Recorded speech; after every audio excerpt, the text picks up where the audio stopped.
Today's video is going to discuss the idea of building comfort in a handstand, how to do that. And I use this phrase a lot, this idea of build comfort before complexity.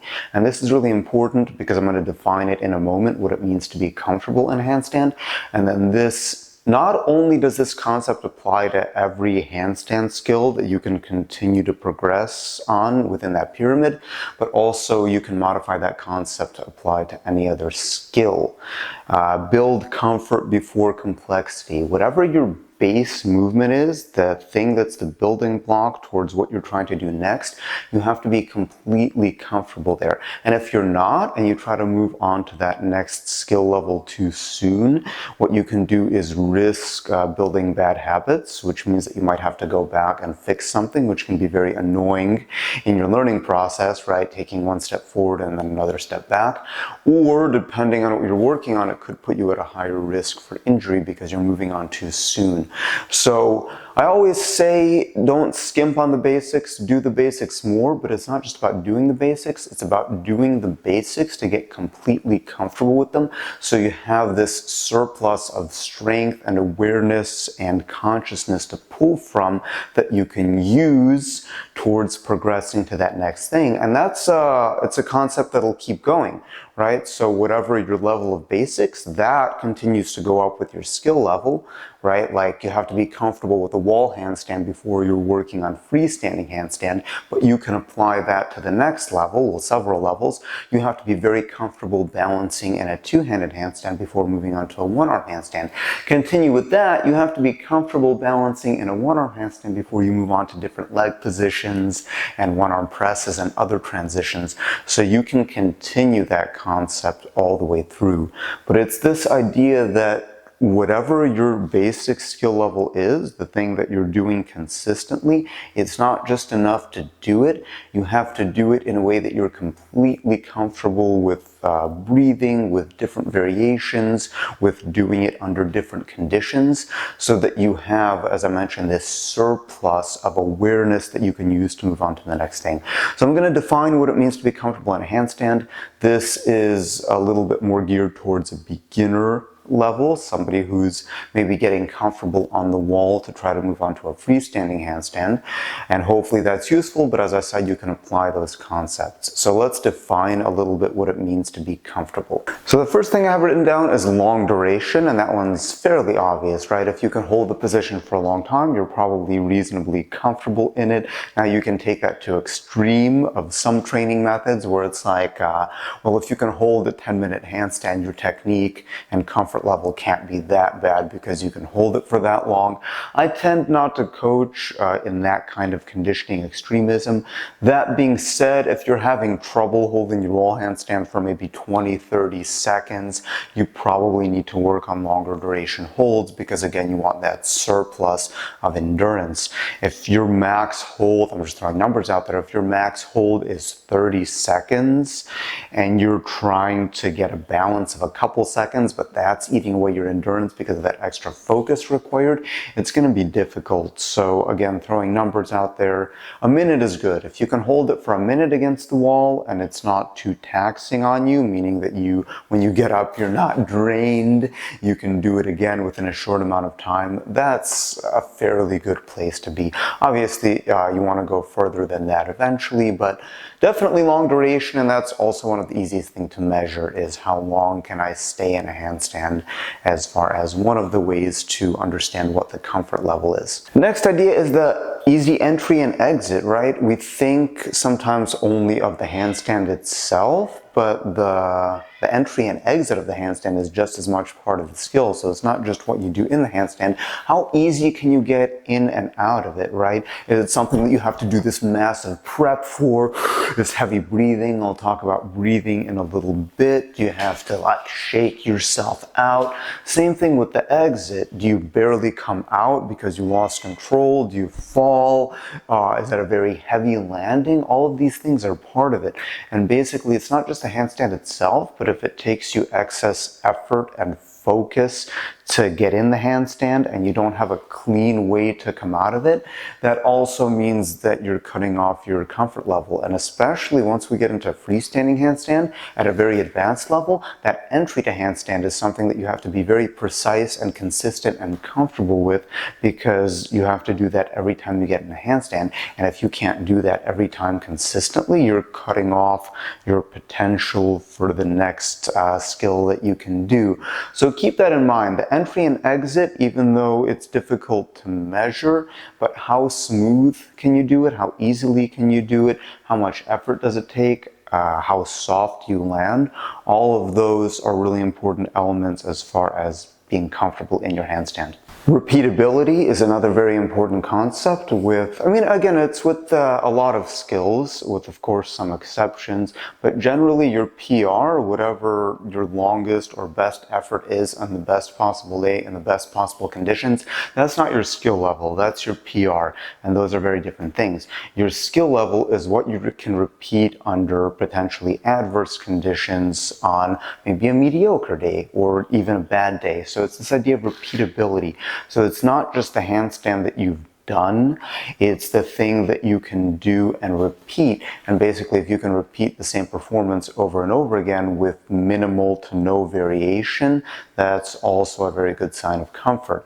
And maybe it's a little bit of an advanced concept to some degree, but thinking of it from a performance standpoint, if you're a performer, you have to be able to repeat the same thing many, many times, again, with minimal deviation and minimal variation, whether it's performing for the camera or performing for a live audience. That repeatability factor and eventually repeatability under adverse conditions is something that's very, very important as far as being comfortable. Another really important concept that applies to almost any skill is the physical demand. So you have to check the physical demand of what you're doing. And if it's something that takes a lot of physical effort, it's very difficult to make it comfortable. Now, of course, that depends on the skill. Some skills are by nature very physically demanding, but I talk about make skill easy, make strength hard. The idea is that even if it's a physically demanding skill, when you treat it as a skill, you want to minimize that physical demand, because as a skill you have to do many, many repetitions to get it right and to get it consistent. So it's something that you have to think about, is how physically taxed are you from doing it, right? So let's use that example of a 60-second handstand once again. If you can do a 60-second handstand, but that's your max effort, your arms are burning, your forearms, your shoulders are shaking, almost giving out, you come out of it and you crash, a really heavy landing, things like that, that's a lot of physical effort to just do one thing. But if you do your 60-second handstand, you get out, you shake it out, okay, I'm ready to go, that's much more useful for developing the skill from it, because you're minimizing that physical demand. Now that comes from technique, partly also from mindset. So handstand as one example, if I'm holding it like this, that's going to be more physically demanding than if I can create a structure with my body, which will put more stress on the skeleton rather than the muscular effort to hold. The other thing, I'll talk about breathing in a little bit, but also the mindset is, am I doing the movement as a strength and conditioning drill, or am I doing it as a skill?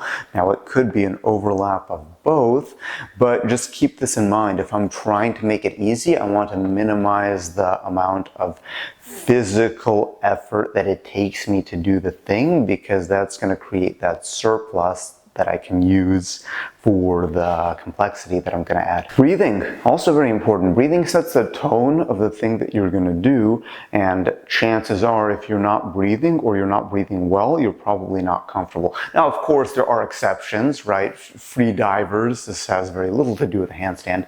Of course, a free diver can hold their breath for minutes at a time and be completely relaxed in that, which also takes many years of a specific training I assume. Haven't done much free diving. But the point is that if you're not breathing consistently and you're not breathing in a way that keeps you relaxed and keeps you calm and focused, you're probably not comfortable in the skill. So I see this quite a bit teaching in CrossFits, for example, where they're doing these heavy conditioning workouts, which require strength and endurance. So you get used to breathing like for a strength exercise, just heavy breathing, and in a handstand it's generally not what you want to do because first of all, you're changing the mindset and thinking of it as a strength exercise, but also that kind of breathing doesn't really apply, especially if you're doing it as a skill, especially if you're doing longer holds that require more endurance and work capacity. I'm not going to get into the specific technique of breathing now, but you should be in your handstand breathing consistently, breathing smoothly. It shouldn't be a tense breathing.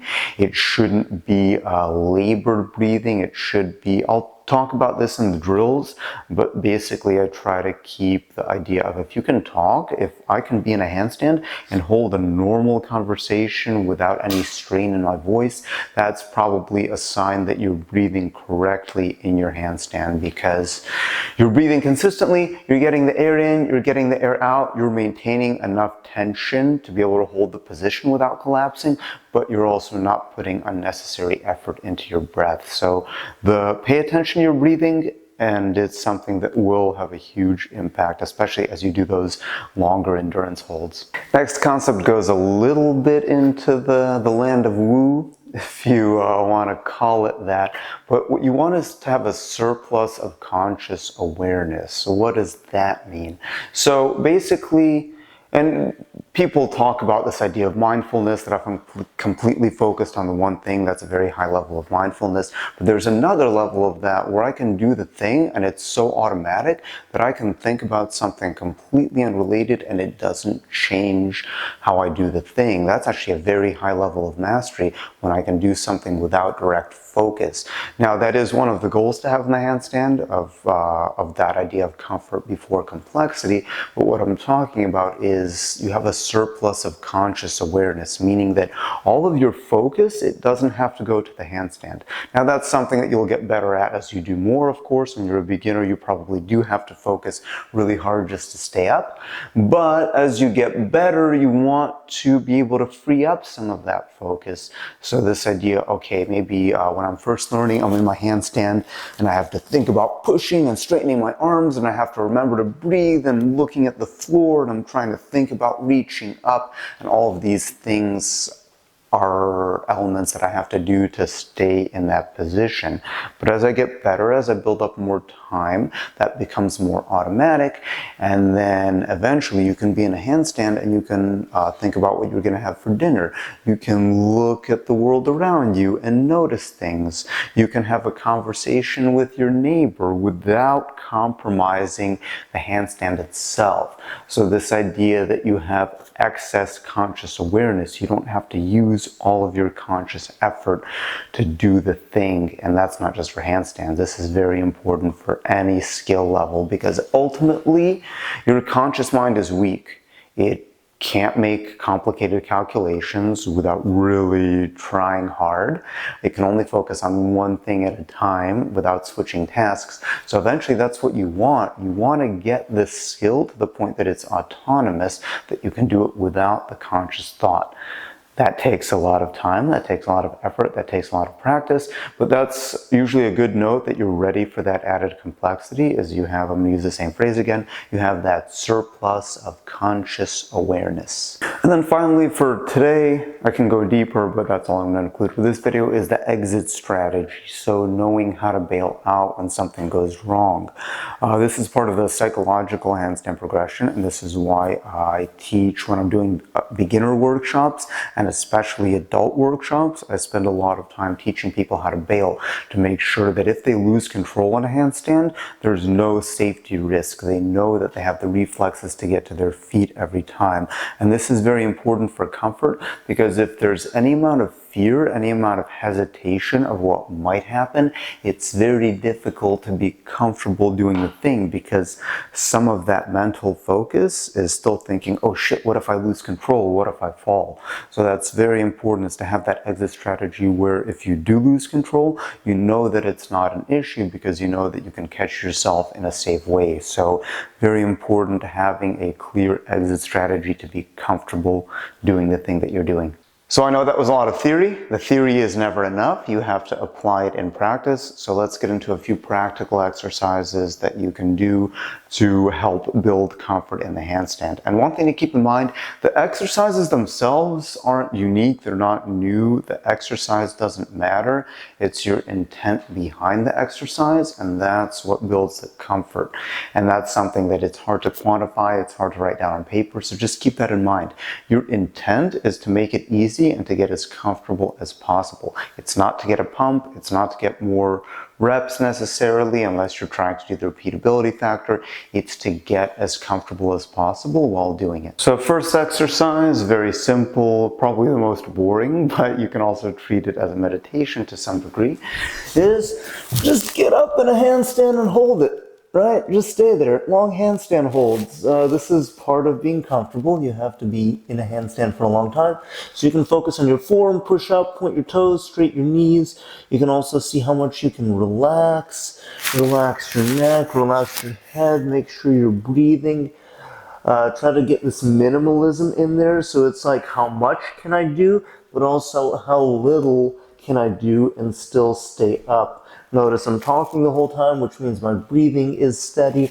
I'm looking around, so I can look at the floor, which is probably what I'm going to be doing in my typical handstand progressions. But I can also look around and I can notice things about the room. And what this is doing is freeing up some of that conscious awareness. When I come out, how smooth was the exit? Did I come out pretty easy? Was that physically draining? Or can I do another one right away? If you can do another one within a very short rest period, that probably means you're doing good on how physically draining it is. So same idea, make sure you're not leaning into the wall. Try to hold your own weight to build confidence, as little support on the wall as you can, but just hang out there. And then once you get into endurance, you can notice, okay, what's getting tired? What's fatiguing first? Is my form collapsing? How is it collapsing? But ultimately, yeah, just staying up there, making sure you're breathing, making sure you're as comfortable as possible. I know that's the first one to get it out of the way, is just get into a handstand and stay there for a long time.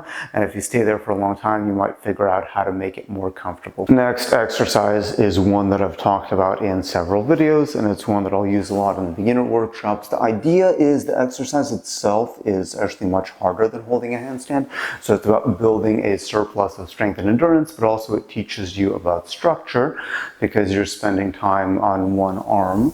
So handstand wall walk. Start in a push-up position, walk your feet up the wall, walk the hands in, get as close as you're comfortable with, hang out, go down, come back up.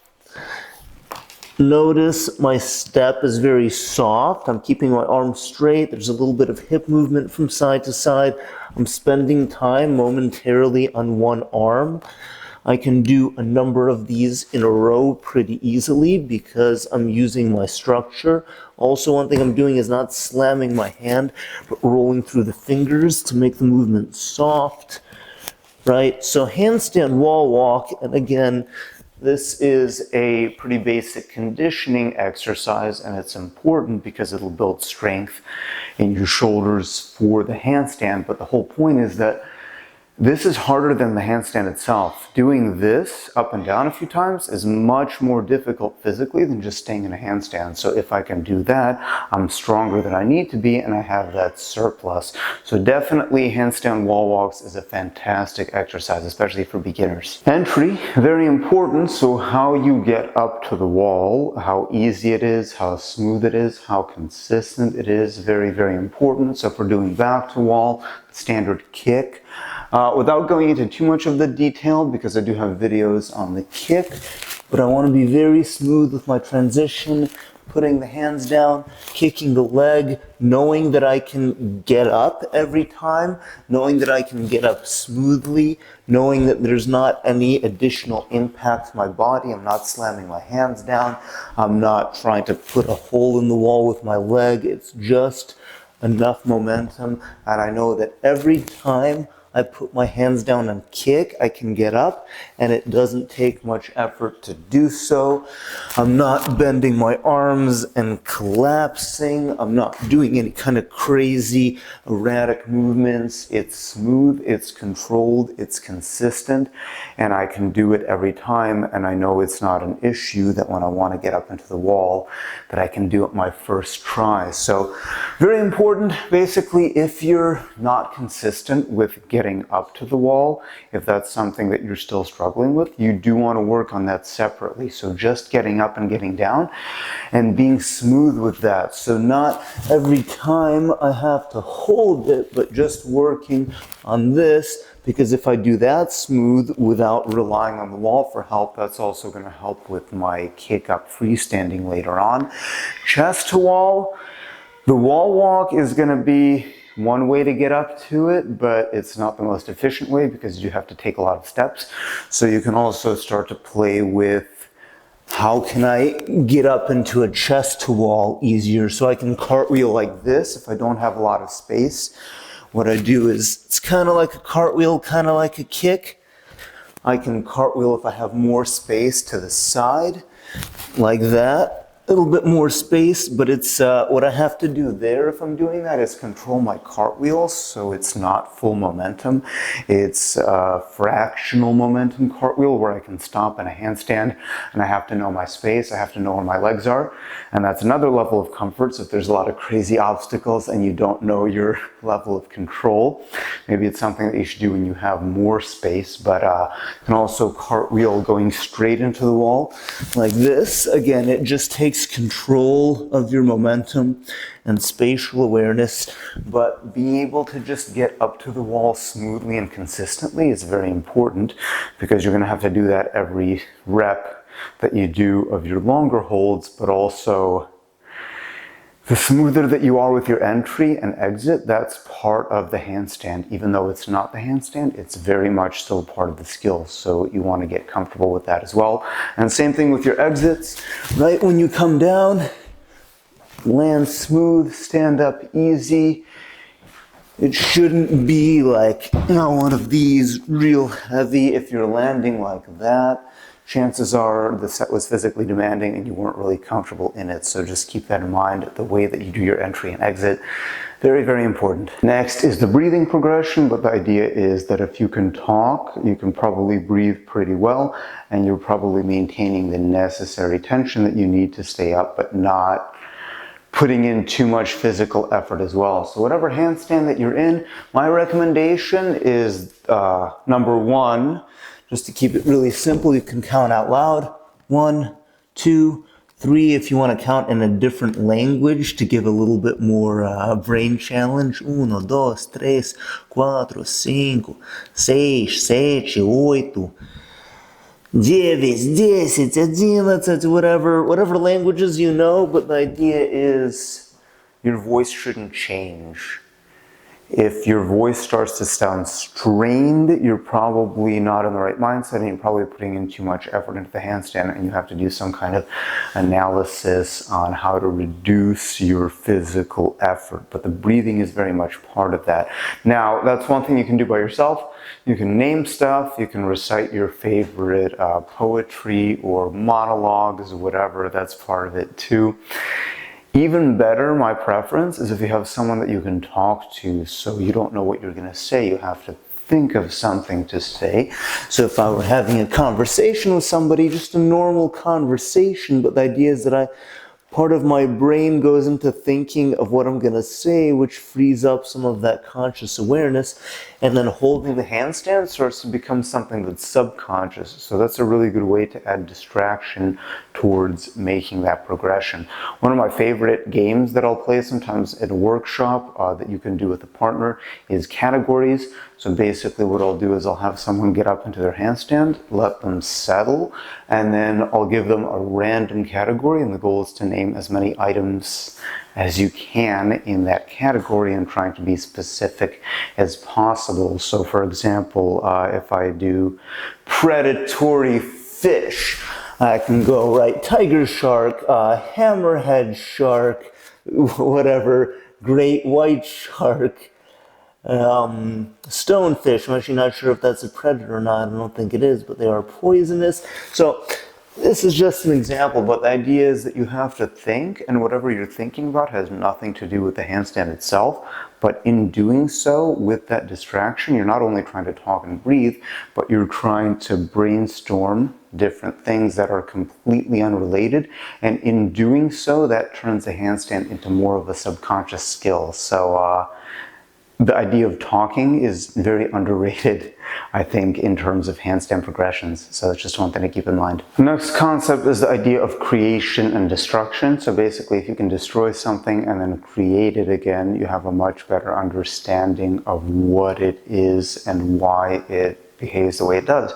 So within the handstand, you have this basic structure, which involves pushed out shoulders, straight elbows, reaching tall, all of that stuff. I'm not going to go into alignment right now, but that's kind of the basic idea. Is you have a vertical line of force, you're stacking your joints on top of each other, and you're actively reaching up to get tall. That's kind of a general way to look at it. So what I can do is a little bit more advanced, but again, it'll give you a better appreciation, is get in my wall handstand, intentionally collapse the structure, understand why that's harder, understand that it is harder, and then create the structure again so I can have a better understanding of why things work the way they do. So maybe I'll sink my shoulders, bend my elbows, push back up. So here, bone structure, here I'm using a lot of muscular force and effort, and it's more difficult to hold. So rather than just holding, which is of course very important,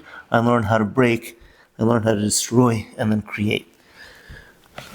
Lose the structure, build the structure. Not only will it teach you the importance of being in a good position, but it will also teach you how to save yourself and develop that strength. When you do come out of position, you'll be much better at coming back to center and saving it and not losing the handstand. So that's another good concept you can apply. So I talked about distraction of trying to talk and think about different things. Another way that you can distract yourself is with the visual frame of reference. Now keep in mind, typically when I'm teaching basic handstands for balance, I will teach looking at the floor between the hands. Some disciplines like capoeira, for example, you're meant to look out between the hands because you want to see what's going on. That's not something I necessarily recommend to a complete beginner because it is kind of an overstimulation of visuals. However, it's one of the things that you can do to build comfort, because I briefly mentioned it. So I can look at the floor and I can focus, but I can also look this way. I can turn and I can see, okay, what can I notice about the room? Looking around and looking around, I'm focusing on looking around.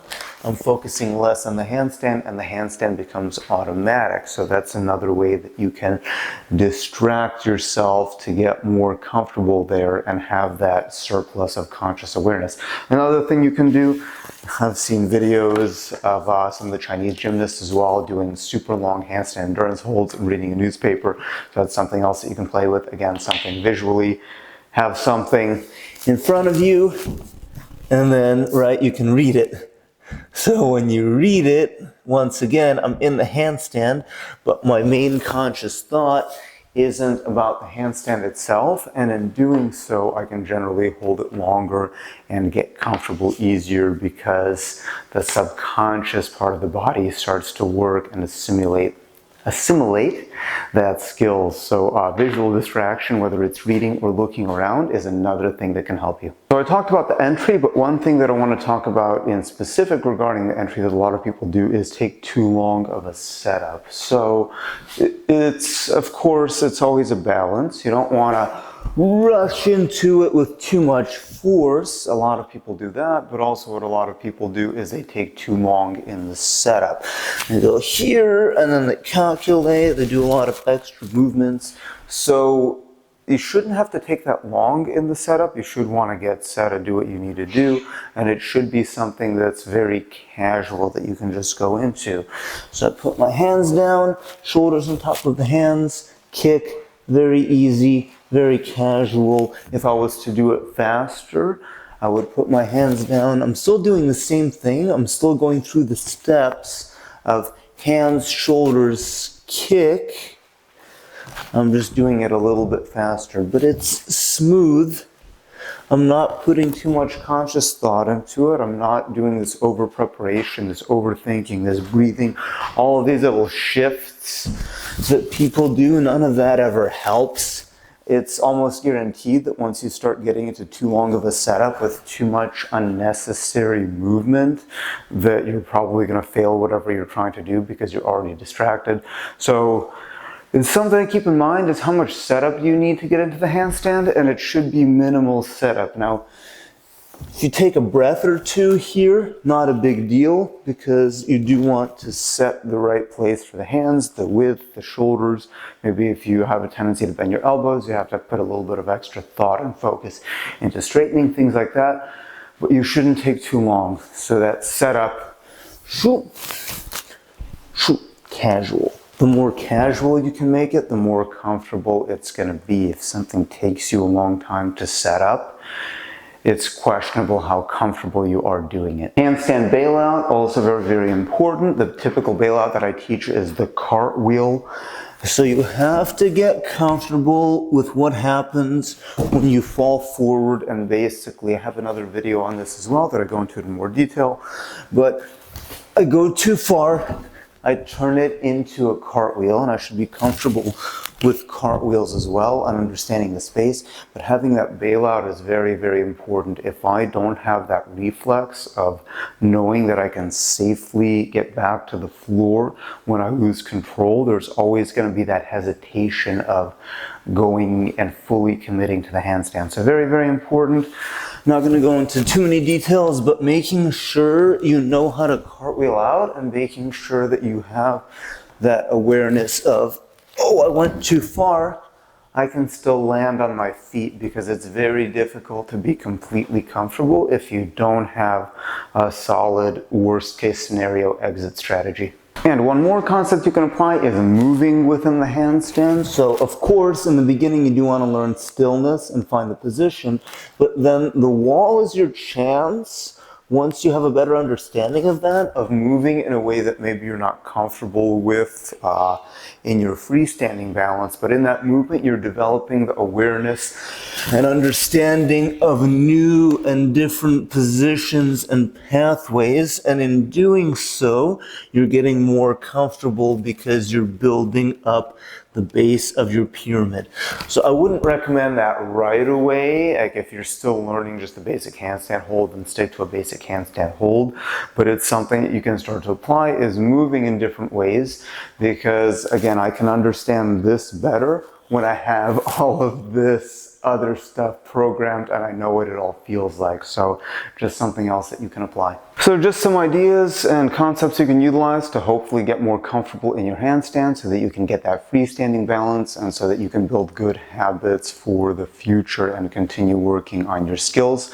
I hope you enjoyed this video. If you watched the whole thing, I appreciate you. I hope you learned something. Feel free to leave a message in the comments below. Thumbs up, like, share, subscribe. If you want to help support me financially, you can look at some of my ebooks, some of my long-form instructional videos, some of my courses, or even sign up for some online coaching, some private coaching, or attend a workshop, because I am going to try to get some workshops going for 2023 as well. Other than that, let me know what else you'd like to see, and I hope you enjoyed this video, and I'll see you next time.